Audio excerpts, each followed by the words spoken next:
I am the Reverend Sally Bingham. Our cooperation circle is a religious response to climate change, and it's called Interfaith Power and Light.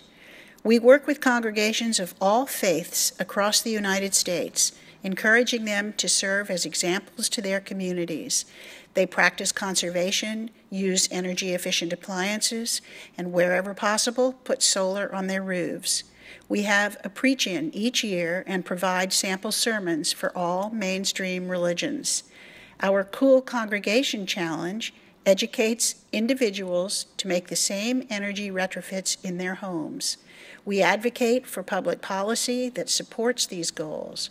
Most importantly, our mission is to deepen the connection between ecology and faith, emphasizing that alleviating climate change is a moral responsibility. Thank you, everyone. It is a tremendous pleasure to be here with you tonight. I am a local. I didn't come from some faraway place, and I have to thank the Right Reverend Bishop Swing for having there's only one word for this, for having the courage to ordain me. And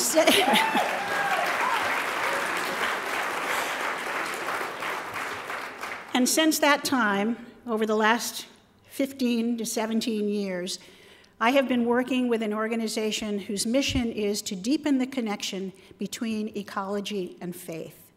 And having realized not very long ago that the changing climate, which is being caused by our human activity, is probably the most serious issue facing this generation.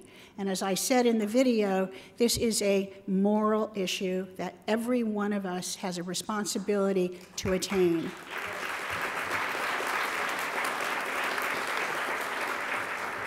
Our cooperation circle is California Interfaith Power and Light. It has been copied in 40 states around the country.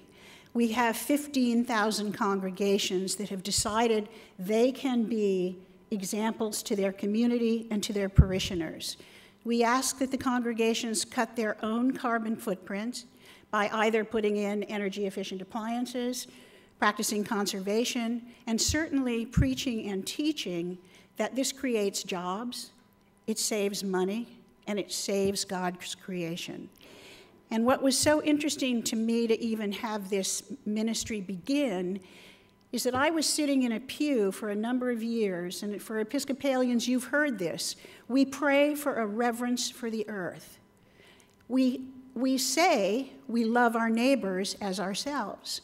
If this is true, we don't pollute our neighbor's air. We don't put engine oil in the storm drain behind the house. Where does it go? To our neighbors, to our San Francisco Bay, and what other waterways are connecting us. But before I preach to you about why we do this, there was a side benefit, sort of one of those unintended consequences when we began this ministry, and that is that every mainstream religion has a mandate to care for creation and to serve one another. Every religion has that, and the unintended consequence of this work has been we have brought Jews, Muslims, Christians, Baha'is, Mormons, Jains, all the different religions together, sit at a table and figure out a way to really be the people that God calls us to be, which is steward of creation. And that was exactly